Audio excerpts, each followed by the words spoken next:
Being a firefighter, I thought I'd seen it all. I've saved lives, been through burning buildings, and faced danger head-on without a second thought.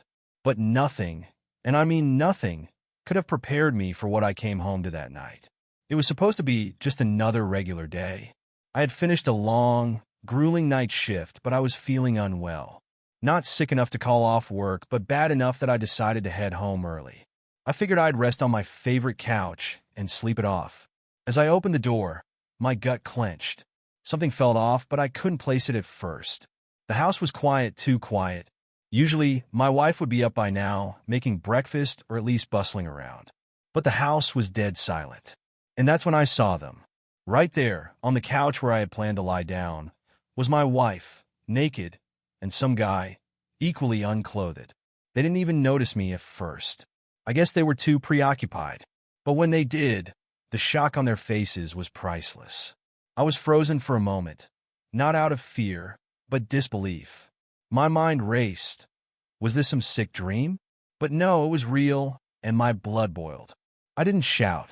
I didn't scream. I didn't ask why. I didn't need to. I just acted. Without a word, I grabbed both of them. I'm not a small guy. Being a firefighter keeps you in shape, and I had no trouble lifting them, one in each hand. Their protests and pleas were pathetic, but I wasn't in the mood for listening. I threw them both out of the house, naked, just as they were. I didn't care what the neighbors saw. If they caught a glimpse of the scene, good. Let them know what kind of woman my wife was. Let them know who I was living with. I stood at the door for a second, watching them scramble to cover themselves as they ran down the street, and then I slammed it shut. I went straight to bed. I didn't feel triumphant or even angry anymore. I felt empty. It was like my body shut down, and all I could do was lie there, staring at the ceiling. Eventually, I drifted off into a restless sleep. The next day, I woke up feeling like a truck had run over me. The anger from the night before had faded, replaced by this deep sense of betrayal. I could barely think straight, but I knew one thing. She had to go. I wouldn't live with a woman who did that to me. Around noon, she came back, this time dressed, thank God. I could tell she was gearing up for some sort of apology, with red, swollen eyes and a tissue clutched in her hand. She started crying before she even walked through the door. "I'm sorry," she sobbed. "It was the first time. I swear, I don't know what came over me." I said nothing, just stared at her, arms crossed, waiting for her to finish. She had the nerve to step closer, like she thought I might comfort her. "Please, just listen," she begged. "It was a mistake. I didn't mean for this to happen." I could barely contain myself. I wanted to shout, but the words wouldn't come out. She took my silence as a sign that she could keep going. "I didn't want this," she said, wiping at her face. "You're always gone working those long shifts. I was lonely. I needed someone. I thought you didn't care anymore. I didn't know how to get through to you." And there it was. The classic "it's your fault" defense. She was blaming me for her cheating. It was almost laughable if it wasn't so disgusting. "Look," I finally said, my voice low, controlled. "I'm not going to fight with you about this. Just pack your stuff and get out." Her eyes widened. I could tell she didn't expect me to be so calm. She probably thought I'd be throwing things or screaming by now. That's what cheaters expect, right? Chaos. But I wasn't about to give her the satisfaction. "I'll let you get your things," I said, standing up. "Then I want you gone." But instead of leaving quietly, she looked at me with cold, calculating eyes. The tears dried up in an instant, and her voice hardened. "You can't make me leave," she hissed. "I have just as much right to this house as you do. And what about the kids, huh? You think I'm leaving without them?" She crossed her arms, her posture shifting from pathetic to threatening in seconds. I could see the manipulation creeping into her words. She wasn't pleading anymore. Now, she was playing a different game. "I'll take the kids," she said, "in this house. And you? You'll be paying for it. Just you wait." Her words hit me like a punch to the gut. The house wasn't even hers. It was a gift from my parents. But in her twisted mind, that didn't matter. She thought she could walk away with everything. And the kids? She had the gall to think she could use them as leverage. I clenched my fists but stayed quiet. I wasn't going to let her drag me into a fight. I just wanted her out of my life. "Go ahead," I said. "Take what you need. But don't ever come back." She sneered at me, but I could see the doubt in her eyes. Maybe she thought I'd beg for her to stay. Maybe she thought I'd give in and let her play the victim. But I wasn't that stupid. Without another word, I left the room. I heard her rummaging around, probably taking more than she needed, but I didn't care. I just wanted her gone. The next morning, I woke up with a heavy head. The house was eerily quiet, and that silence hit me harder than any argument or fight could have. She was gone, really gone. I figured it was over, but little did I know, things were just starting to unravel. I had just finished brewing a pot of coffee when I heard a loud knock on the door. I wasn't expecting anyone, and for a second, I thought maybe she had come back. I hoped it wasn't her. But when I opened the door, it wasn't her. It was the police. 2 officers stood there, stone-faced, staring at me. One of them had his hand resting on the holster of his gun, the other holding a piece of paper. "Are you Gary?" the officer with the holster asked. I nodded, my stomach flipping.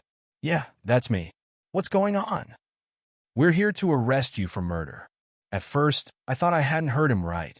Murder? Me? I stood there, dumbfounded, blinking at them like an idiot. "Come with us," the other officer said, stepping forward.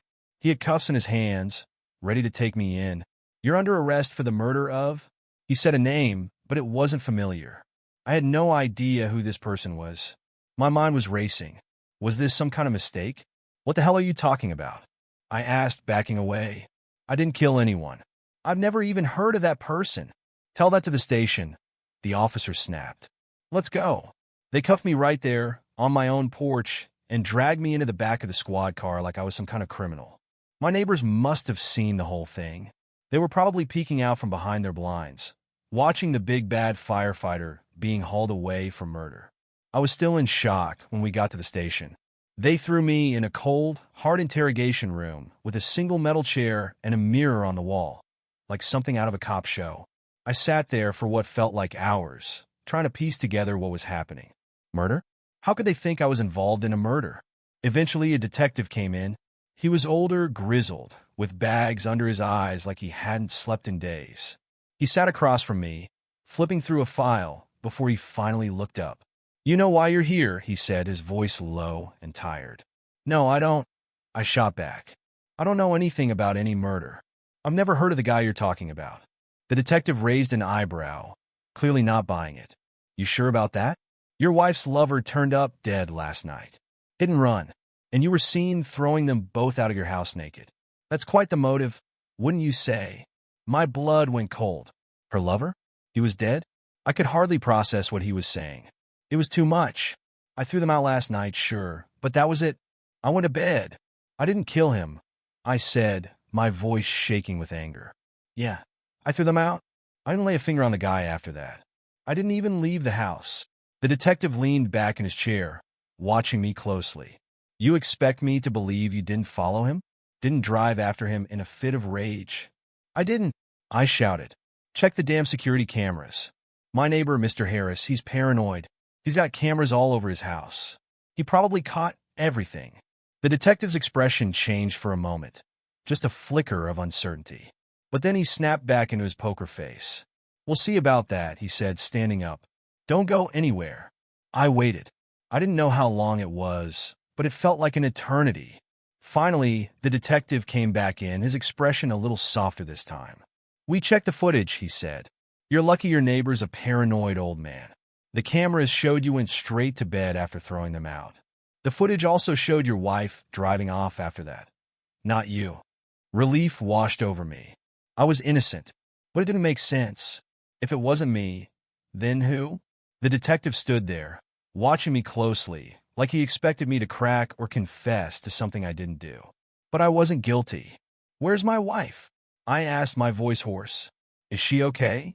"She's fine," the detective said, almost dismissively. "But it looks like your wife's lover wasn't so lucky. He's dead, and she's been nowhere to be found since we brought you in." I couldn't believe it. I was still trying to wrap my head around the fact that her lover was dead, let alone that I had been the one arrested for it. But why was she missing? "You're free to go," the detective finally said, but the way he looked at me made it clear that this wasn't over. I left the station in a daze, barely able to process what had just happened. I didn't go home right away. I couldn't. My mind was buzzing with 1,000 questions. Who could have killed her lover? Why did they try to pin it on me? And where the hell was she? It was late by the time I finally made it back home, my body running on autopilot. I opened the door to find the house just as I left it, empty and cold. But that didn't last long. As soon as I sat down, the front door swung open. There she was, holding the kids by the hand like nothing had happened, like we were still one big, happy family. She even had the keys, and I cursed myself for not taking them back sooner. She smiled, actually smiled, when she saw me. "There you are," she said, her voice syrupy sweet. "The kids have been asking about you all day." I was speechless. She acted like nothing had happened, like I hadn't just spent the last few hours in a police station, accused of murder. "I heard about what happened," she continued, her voice dripping with faux concern. "I told the kids their daddy would never do something like that. But Gary," she sighed, putting on her best worried expression. "You need help?" My jaw clenched. "What the hell are you talking about?" She lowered her voice, pulling the kids close like she was protecting them from me. "I'm just worried about you. You've been drinking a lot lately. Maybe you need some time away to think." I stared at her, my fists clenching at my sides. She was worried about me? She, who just hours ago was rolling around with another man on my couch, now had the nerve to act like she was concerned for my well-being? I was on the edge, but I wasn't about to give her the satisfaction of seeing me lose it. "I'm fine," I said through gritted teeth. "I don't need any help." She tilted her head, feigning sympathy. "Gary, look at yourself. You've been drinking again." She glanced down at the half-empty bottle of whiskey on the table. "It's not good for you, and it's not good for the kids." I hadn't even realized I'd grabbed the bottle when I came home, but there it was, sitting in front of me like some damning piece of evidence. I hadn't had a sip. I wasn't a drunk, but it was hard to argue with a bottle right there. And that's what she was counting on. "Look, Daddy's already drinking again," she said softly to the kids, pulling them closer. Their innocent eyes were wide, staring at me like I was a monster. "See? This is why Mommy has to take care of everything." It hit me like a punch to the gut. The kids, my kids, were looking at me with fear in their eyes. They didn't understand what was going on. All they saw was their mother, standing there, telling them that their father was broken. I hadn't even done anything wrong, but she had already spun her web, and they were caught in it. I had to get them out of there. I couldn't stand the way she was manipulating them, the lies she was feeding them. And what hurt the most was how easily they believed her. "Go upstairs," I said to the kids, trying to keep my voice calm. "Go to your rooms. I'll talk to you later." They hesitated, glancing at their mother for approval. She smiled, nodded, and sent them off with a little wave. Once they were out of sight, her whole demeanor changed. The sweetness dropped away, replaced with something much darker. She crossed her arms and gave me that cold, calculating look I'd seen the day before. The real her. "You're pathetic," she spat. "Do you really think you can keep this house? Keep the kids? You don't stand a chance." I didn't respond. I didn't need to. Everything about this situation was like a bad dream I couldn't wake up from. My own wife, this woman I'd spent years with, trusted with my life, was now standing here like a stranger, telling me she was going to take everything. "Why are you doing this?" I asked, my voice hollow. "We have a family. We had something good." She scoffed, rolling her eyes. "Don't be so dramatic. You had something good. You've been so wrapped up in your job, in your life, that you never even noticed how miserable I was. But guess what? I'm not miserable anymore." I clenched my jaw, trying to keep my anger in check. "So you just threw it all away? For what? Some fling?"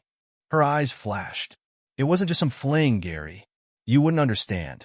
You've always been too self-absorbed to notice." I didn't know what to say. She had me backed into a corner, and I had no idea how to fight back. The woman standing in front of me wasn't the same woman I had married, and that realization hit me harder than anything she could have said. "Fine," I muttered. "Take your stuff and go. But don't you dare think you're taking the kids." She smirked, like she had already won. "Oh, Gary, the kids will come with me. They always do. You really think they want to stay with a drunk like you?" I wanted to scream. I wanted to tell her off, to put her in her place. But I knew that was exactly what she was waiting for. She wanted me to explode, to give her more ammunition to use against me. So I stayed quiet. She took a step closer, her voice dropping to a whisper. I'm going to take the kids, the house, and everything else. And when I do, you'll be left with nothing. Just wait and see. I couldn't take it anymore. I turned and walked away, not wanting to give her the satisfaction of seeing me crumble. I went into the bedroom, slammed the door, and sat down on the edge of the bed, trying to calm my breathing. My heart was pounding, and I could feel the weight of everything pressing down on me. After what felt like an eternity, I heard the front door close. She was gone for now, but the storm she left behind was still raging in my mind. The next morning, I received a letter in the mail. A court summons. She wasn't kidding. She was really going through with it. She wanted the kids, the house, and, of course, child support. My stomach churned as I read through the papers. The amount she was asking for in child support was insane, way more than I could ever afford. I called a lawyer, explained the situation, and we agreed to meet the next day. He was direct with me, didn't sugarcoat anything. It's not going to be easy, he said, but we can work something out. You'll have to split everything, but as long as you can prove you're a fit parent, we can negotiate. Negotiate. The word echoed in my head. I had to negotiate for my own kids, for the house my parents had gifted me. How had it come to this? Days went by in a blur. I met with a lawyer, filed my response, and started preparing for the fight ahead. Every minute was spent thinking about what I could lose. The kids, I couldn't lose them. But every time I saw them, they were distant, cold, like they already believed her lies about me. One night, after everyone had gone to bed, I sat in the kitchen, staring at the paperwork. My mind wandered back to that night. The night I found her on the couch with him. I kept replaying it in my head, trying to figure out when it all started. When had she begun cheating? How long had I been blind to it? That's when a thought hit me like a sledgehammer. What if the kids weren't mine? The possibility crept in like a slow-moving poison, spreading through my veins. Could she have lied to me about that too? I had to know. The curiosity was killing me. I needed the truth, no matter how much it hurt. The next morning, while the kids were at school, I took their hairbrushes and a few strands of their hair, sealed them in a plastic bag, and sent them off for a DNA test. The results would take a while, but at least I'd know the truth. When the results finally came in, it felt like the ground beneath me had been pulled out. They weren't mine. Neither of them. Years of my life spent raising kids that weren't even mine, and she had known the whole time. I was numb. The court granted me a reprieve from child support, but at that moment, it didn't feel like a victory. The betrayal was too deep. Summary. Part 3. The wife continues her manipulation, using the kids against the narrator and accusing him of drinking too much. She threatens to take the children and the house. The narrator hires a lawyer, and during the legal process, he starts to suspect that the kids might not be his. He sends their hair for a DNA test, and the results confirm that they aren't his. While he is freed from paying child support, the emotional betrayal leaves him shattered. I sat there, staring at the DNA test results, feeling like my entire world had collapsed. The kids weren't mine. Years of memories, moments I thought were pure. Watching their first steps, helping with homework, tucking them in a bed, all of it was built on a lie. I couldn't think straight. It was as if I had been living someone else's life without even knowing it. I grabbed my keys and drove, not sure where I was going but needing to get away. The betrayal, the lies, it was all too much. My wife hadn't just cheated on me. She had constructed an entire life with another man's children, all while I played the fool. I didn't even realize where I was until I found myself sitting outside the police station, staring at the building. The memory of the arrest came flooding back. They had thought I killed her lover. It seemed insane now, but at that moment, I wondered if she had planned all of this from the start. Could she have wanted me out of the way, accused of a crime I didn't commit, just to get everything for herself? My mind was spiraling, dark thoughts taking over, but then something else came to mind. If it wasn't me, then who had killed him? Before I knew it, I was out of the car and walking into the station. I had to know the truth. Maybe the police had more information by now. The same detective who had questioned me looked surprised to see me again, but he motioned for me to sit down. "You got something to say, Gary?" he asked, leaning back in his chair, arms crossed. I shook my head. I need to know what's going on.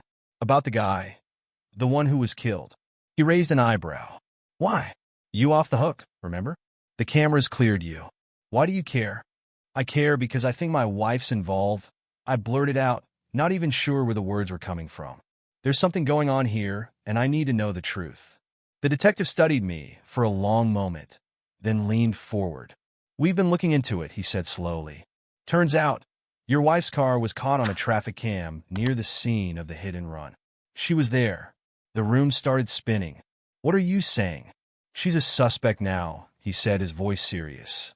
We're looking into her, and it doesn't look good. You said she came home that night, didn't you? Acting like nothing happened.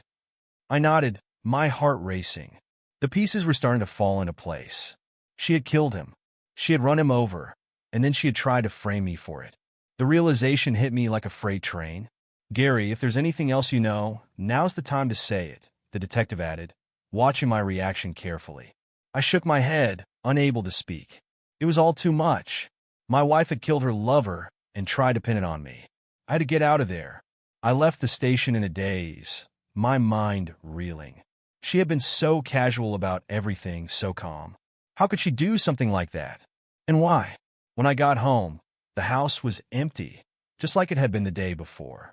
I was alone with my thoughts, but they weren't offering me any comfort. The police would catch her. I had no doubt about that now. But what did it matter? The damage was already done. She had taken everything from me, my trust, my kids, my life. A few days passed, and I barely left the house. I didn't even feel like myself anymore. I was just going through the motions, trying to figure out what my next move was supposed to be. Then, early one morning, the phone rang. It was the detective. We've arrested her, he said. Your wife. She confessed to the hit and run. She tried to frame you for it. I hung up without saying a word. It wasn't news at this point. It was just the final nail in the coffin of what my life used to be. I wasn't shocked. I wasn't angry. I was just done.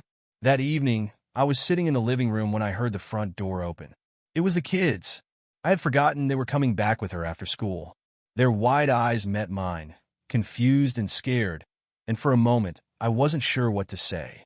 They didn't know what was happening. How could they? Their mother was gone now, arrested for murder.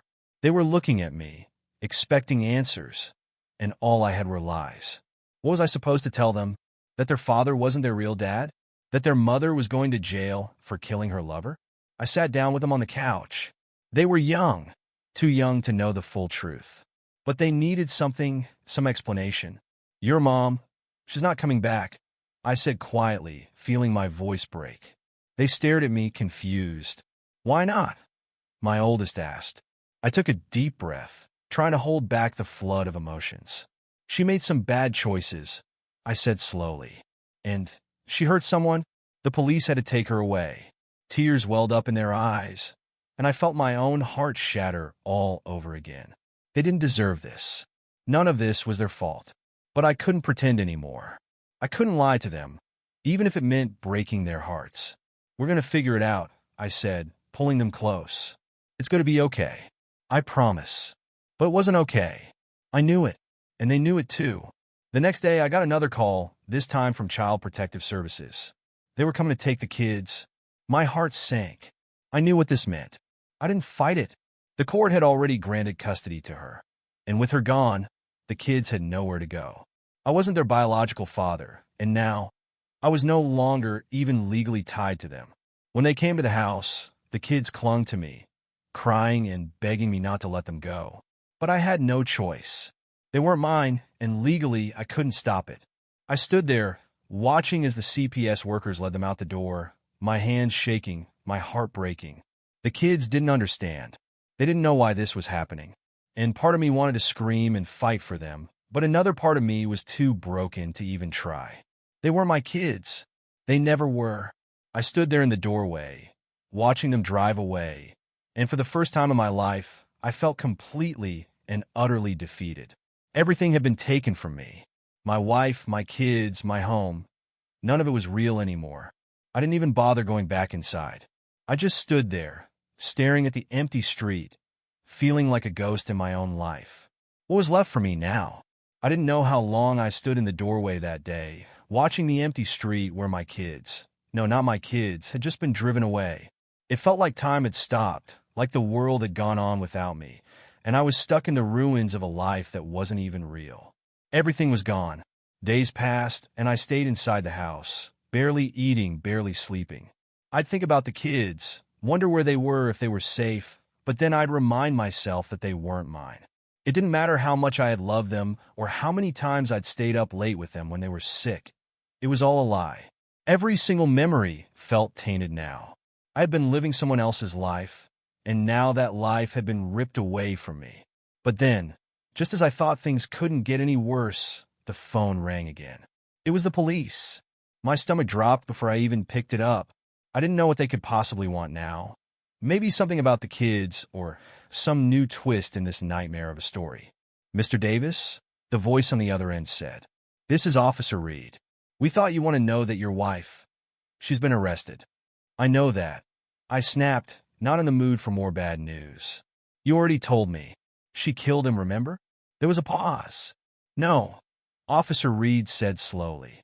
"This is about something else. She's been arrested for his murder, yes. But during the investigation, we found evidence that she was planning to frame you for it from the start. We believe she deliberately orchestrated the whole thing." I sat down, my legs suddenly weak. "What are you saying?" Officer Reed sighed. "We've uncovered messages between your wife and another individual, detailing plans to set you up for the murder. She had hoped you'd be the one blamed for the hit and run, not her. And we also found out she had taken out a sizable life insurance policy on you a few months ago." I couldn't breathe. The room started to spin. She had been planning this. She had set me up from the beginning, not just for the murder, but for everything. "She was trying to kill me," I whispered. "That's the theory we're working with," Officer Reed said. "We believe she wanted to get you out of the picture.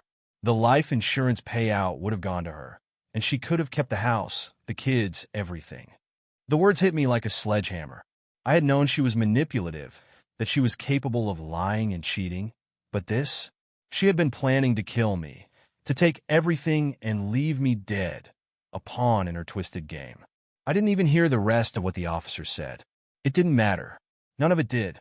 I hung up the phone and just sat there, staring at the wall. My mind was numb, my thoughts racing and crashing into one another. Days blurred into one another. I kept thinking about how close I had come to losing everything, not just figuratively, but literally. I could have been dead.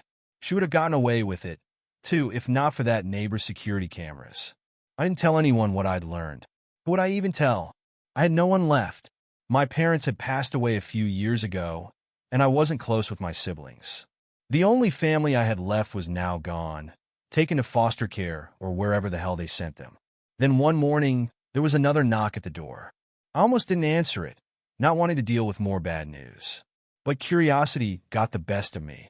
When I opened the door, a woman stood there, dressed in professional attire, holding a small cardboard box in her hands. Her expression was sympathetic, the kind of look people give you when they feel sorry for you, but don't know what to say. "Mr. Davis?" she asked softly. "Yeah," I muttered. "What is it?" "I'm with the police department," she said, holding out a badge. "I was asked to deliver this to you. It's from your wife." I blinked, staring at the box like it was some kind of bomb waiting to go off. "From her? Why?" The woman didn't answer right away. "She wanted you to have this. It was found during the investigation, in a storage unit she rented under a fake name. It seems personal." I took the box, feeling the weight of it in my hands. "What's inside?" I asked, even though I wasn't sure I wanted to know. "We didn't go through it," she said. "We only confirmed there were no illegal substances or weapons. But it seems like it was meant for you." With that, she turned and left, leaving me alone on the doorstep with the box. I stood there for a long time, just holding it, trying to decide if I should open it or throw it into the garbage. Everything from her was poison. Everything tied to her was nothing but lies. Why should I even entertain the thought of opening something from her? But curiosity got the best of me. Eventually, I carried the box inside and set it down on the kitchen table. I took a deep breath and pulled off the tape, opening it slowly. Inside, there was a stack of letters, photos, and a small black notebook. The sight of them made my stomach twist. I picked up one of the letters, my hands shaking as I unfolded it. It was written in her handwriting, messy and hurried. "Gary," it began. I almost crumpled it up right there. What could she possibly say that would matter now? I don't know if you'll ever read this, the letter continued. But if you do, there's something you need to know. I didn't plan for it to end like this. I didn't want to hurt you, not at first. But things got out of control. Everything got out of control. I felt a wave of nausea wash over me as I kept reading. She went on about how she had felt trapped in our marriage, how she had been unhappy for years, how she had met someone else and thought she could start over. But when that didn't work out, she had gotten desperate. Desperate enough to plot my death, apparently. I don't expect you to forgive me, she wrote. But I need you to understand that I was trying to protect myself. I didn't know what else to do. Protect herself. Those words echoed in my head. She had destroyed everything. Our marriage, our family, my trust. And yet she thought she was the victim. It was all about her, always had been. I wasn't even angry anymore. Just numb. I tossed the letter aside and opened the notebook. Inside were pages and pages of handwritten notes, plans, dates, times, everything meticulously recorded. She had planned every step, down to the smallest detail. The notebook was a roadmap of my downfall, carefully crafted by the woman I had loved and trusted. I couldn't read anymore. I slammed the notebook shut and threw it across the room. It hit the wall with a dull thud, pages scattering across the floor. That's when I realized there was nothing left for me here. The house, the memories, the life I had built, it was all gone, burned to the ground by her lies and deceit. I couldn't stay here, not in this house, not surrounded by these ghosts. I packed a bag, grabbed my car keys, and drove away without looking back. I didn't know where I was going, but it didn't matter. Anywhere was better than here. As I drove down the highway, I realized something. I had survived. She had tried to destroy me, to take everything, but I was still here. I wasn't the same man I had been before, though. The man who had trusted so easily, who had built a life around a woman who never cared about him. He was gone. But maybe that was for the best. As I drove, the sun began to set on the horizon, casting the sky in shades of orange and pink. For the first time in weeks, I felt something stir inside me. It wasn't hope exactly, but it was something close.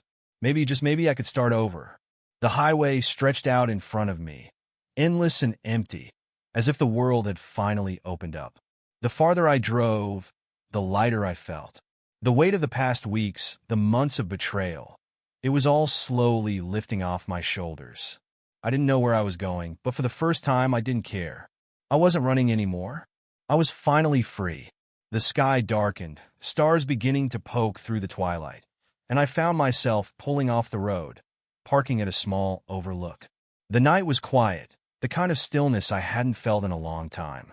I stepped out of the car, breathing in the cool night air, and for a brief moment, I let myself just be. No lies, no deceit, no anger, just silence. I leaned against the car, staring out at the horizon, and that's when it hit me. The last of the anger, the pain, the betrayal, it all came rushing out. I let myself feel it, really feel it, for the first time since this nightmare began. And then I let it go. All of it.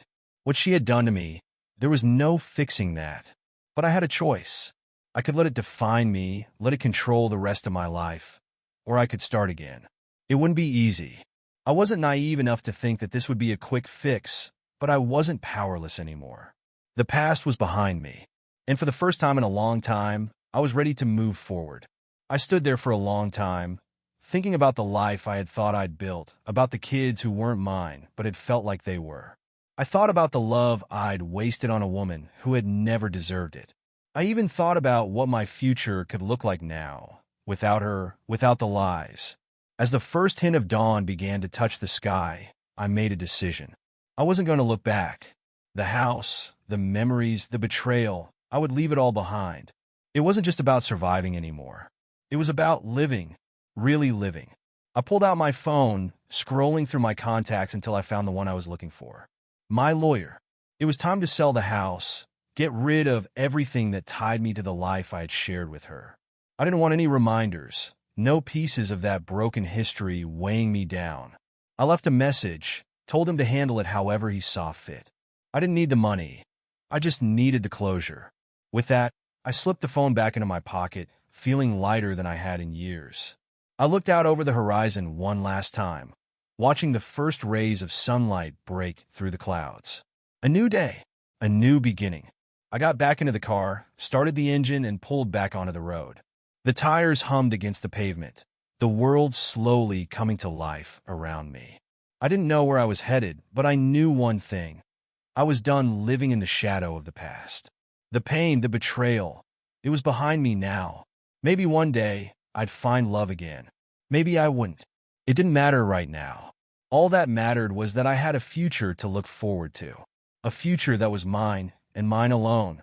As I drove, I allowed myself a small smile. The woman who had tried to destroy me, who had plotted my death and stolen my children, was gone. She was nothing but a memory now, a fading scar on my past. I was still here. I was still standing. And that was enough.